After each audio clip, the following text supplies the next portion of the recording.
Hey 49er fans, I'm Thomas Mott. Welcome into Chat Sports, and today, 49ers news and rumors, a lot of breaking news to go ahead and jump in on. We've been going crazy here at Chat Sports, getting this video ready just because it's early on the East Coast. It's like 11:30 here with 11:45 on the East Coast, and stuff is happening with the 49ers. So here's the latest update as we have it right now, Wednesday morning, East Coast style. First, let's go to the COVID test here. Kendrick Bourne is the person who tested positive for the 49ers. You've probably seen in your Twitter feed, they had a positive test yesterday, and the 49ers are scrambling to figure out who it was, contract tracing, everything, but we know who it is. As of right now, the only person who's tested positive in San Francisco is the wide receiver Kendrick Bourne. So, Schefter had this one first. 49ers shut down their facility after he tested positive as they do cleaning, as they do contract tracing, and as they retest the entire, not only roster, but organization as well. Bourne is at his house. He's self-quarantining. He feels fine right now, but he is a little disappointed in himself for having this positive test. Again, not necessarily his fault, but still, this hurts the team just a day before you go and play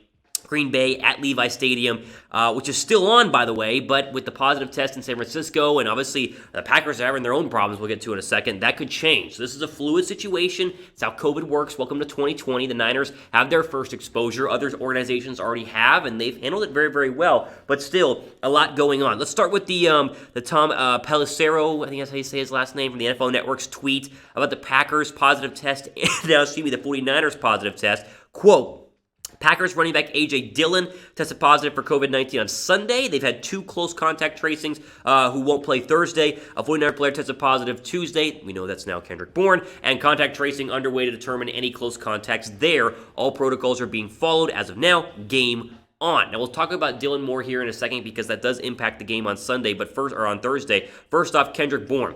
I mean, by all intents and purposes, he's the number 2 wide receiver currently on this football team with Deebo Samuel and Jalen Hurd, and now George Kittle. Obviously not going to play on Thursday night. It's been Brandon Ayuk and Bourne. Bourne's been, Bourne this year. He's been average. He's not been good. He's not been bad. He's been better than, let's say, a Trent Taylor or a Dante Pettis, but still, this is a blow just from a depth chart perspective because, of course, as you see on the wide receiver depth chart, it's going to be more of the Ayuk show, who's playing well, but still can't stay healthy. There's no way he plays on Thursday, and it's a matter of how much longer will he be out with COVID. We'll have more updates on that as this continues to go on. I think this does put Thursday Night Football in jeopardy. Now, they'll probably make an announcement tonight. Maybe you're watching this video on Thursday morning. Maybe they already have, but I would not be surprised if they move things back just because it's Thursday, and then they could easily go to like a Sunday or a Monday or a Tuesday. Should it get pushed back just based on all the new COVID stuff? Let me know what you guys think down below in the comments section. Y for yes, N for no. And of course, stay sub, because if it gets changed, you're subscribed. We put a new video out. That's why you're subscribed right now, just because, here you go, breaking news. I'm the first video out there as quickly as we can possibly churn it out. We do it here just for you at Chat Sports, so be subscribed for that. More details on the Packers here really quickly, and they're very depleted backfield right now. So the whole idea right now is this. Aaron Jones, their star running back, he's missed the past couple of games with a calf injury. He'll be a game-time decision. They'll decide on Thursday. If the game gets pushed back to Sunday, I think Jones will play, so keep that in mind. Obviously, AJ Dillon, we said, was the positive test on Sunday for COVID-19. Jamaal Williams, the other running back in there, he was the one cited for contact tracing, and so they got to figure out if he tested positive because, running backs, were together in, meeting rooms and stuff, and so that would make sense. He's already been declared out, though, against San Francisco on Thursday night. But again, if it gets moved, then you could see Williams playing as well because he could come back negative with enough tests. So this just all goes into the idea that Thursday is a must-win for San Francisco, and if there are none of the 3 top running backs in Green Bay, then maybe it gives the 49ers a slight edge from a defensive perspective because you don't have to worry about Jones, Williams, or Dillon, all of which are a pretty good 3-headed monster there for Green Bay, which now it'll come down to, can they stop Dexter Williams or Tyler Irving, these practice squad nobodies that the Packers have, of course, had to promote just due to whole COVID issues. The main thing now is what's going to happen with the 49ers from a defensive perspective. Do you shift to just focusing on the pass, right? Now, if the running backs aren't playing, and all 3 of them might not, then you got to focus solely on obviously stopping Rodgers and stopping Davante Adams at the same time. So that 49ers D-line is going to have a lot of work and a lot of pressure to be able to create pressure to win the game, whether it's Thursday or further on down the line. Now, the current matchup, obviously you see right here in terms of the line, is Packers -6.5. This is going to change, though. I guarantee you it's probably changed by the time you've seen this, just based on COVID and all the stuff that's going on. So Packers will be favored. We understand that, but by how much is the real question. I think you guys can win some money on this game if you bet correctly using our friends at BetUS.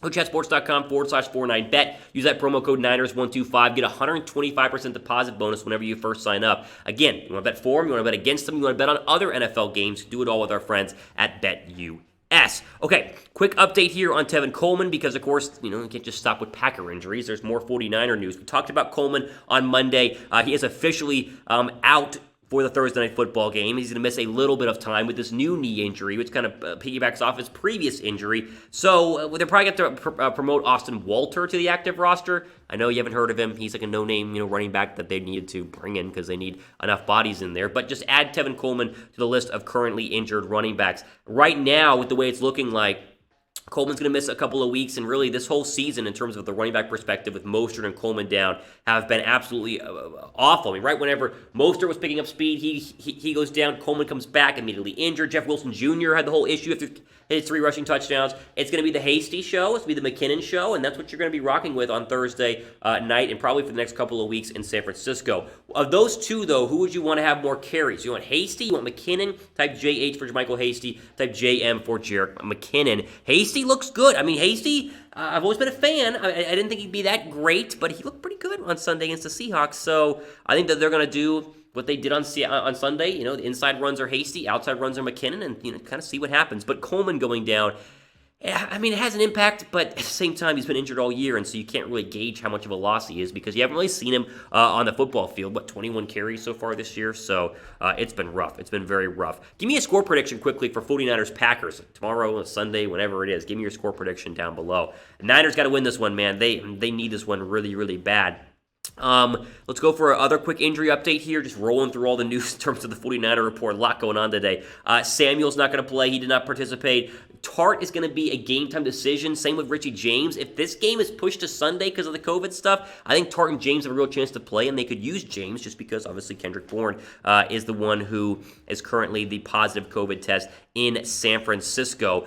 Again, this is just going to be a fascinating next 48 hours probably, deciding whether they're going to play this game on Thursday or move it back. The good thing is that it is a Thursday night game, and so they have the opportunity to move it back. So we'll keep an eye on that, obviously. Okay, let's end the day on a high note in terms of what the Niners did for the trade deadline. No trades, but they did cut Dante Pettis. Now, I don't want to celebrate Pettis being cut, but still, Pettis has been an absolute disappointment and a bust from a draft perspective. A second-round draft pick 3 years later being cut before the NFL trade deadline is incredible. They also, of course, cut Julian Taylor, the defensive tackle. They tried to trade Pettis. They made their phone calls, but, of course, no one wants to trade for a guy who has 0 catches on the year and fumbled a critical fumble there on Sunday against the Seattle Seahawks. There's just no surprise, 0 surprise, really, for cutting Pettis. Again, promise in 2018, and then you go to what he did in 2019, 11 catches, and then this year, 0. I mean, he's been thrown to once.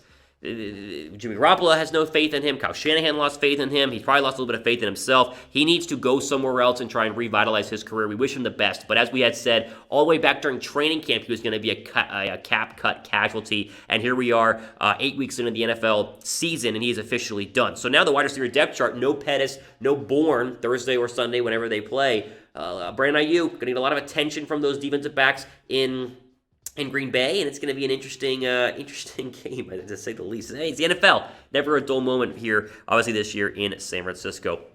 Before we end, drop a like for finally cutting Dante Pettis, because, again, we talked about that, so just give this video a thumbs up. Just for me, we're scrambling around here. Great job by producer Sam as well. We had to change the script up a lot because of the breaking news, the work we do for you guys, all free here on the 49ers Report, so a thumbs up for that as well. There you go. Latest news and rumors, got them all covered. All the time we have for today on the 49ers Report. I'm your host, Thomas Mott, signing off for the rest of your day.